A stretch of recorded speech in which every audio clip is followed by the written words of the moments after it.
Right now, a vehicle with occupants possibly still inside was swept away by the water into the river near Roodeplaat in Tshwane. EMS Tshwane Charles Mabaso updates us now, and he tells us more. Mr. Mabaso, I believe that search operations couldn't continue yesterday because the rain was so persistent. It has stopped slightly in Johannesburg today. I'm wondering how it is in the city of Tshwane and if you've been able to resume those operations. Good morning, and thank you for having me. Yes, it was very persistently raining last night into this morning. Fortunately, the rain has subsided, but we might be expecting more rain as the day progresses. So far, the search continued this morning.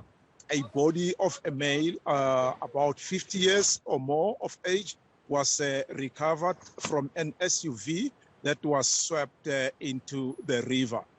Emergency services personnel, as well as the South African police service divers, have also recovered the SUV from the water. So far, the police are trying to determine the next of kin of the victim that was found inside the vehicle, and to ensure that it was only one person that was inside the vehicle. Now, tell me, Charles, is there also concern about more flooding in the city of Tshwane, and is this the only incident so far?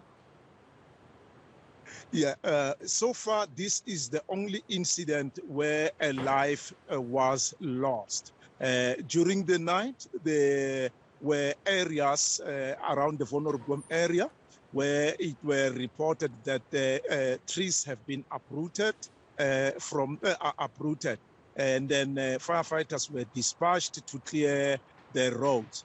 And then that was the only incident, this one here at the Roodeplaat, where a life is lost. Other low-lying bridges that are known for flooding around Tshwane, we are monitoring them, and so far the water is reasonably low, and then we had to temporarily close off the low-lying water bridge in Van der Hof near the PPC cement early this morning.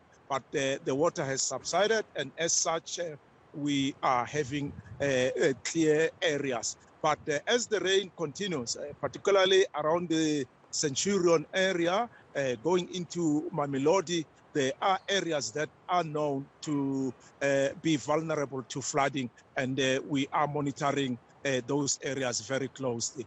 But we would like to urge motorists to, when driving, not to attempt crossing low-lying water bridges when the water is above the normal level. One cannot easily determine the force at which the water is coming in, and the stability of the vehicle inside water is not guaranteed. Hence, it is easy to be swept off by the water, even if you are driving an SUV or a 4x4 vehicle. One should rather find an alternative route. All right, and how did you come to find out about this particular vehicle with this man that you've now found dead? And how long did these operations take before you were able to actually resume his remains?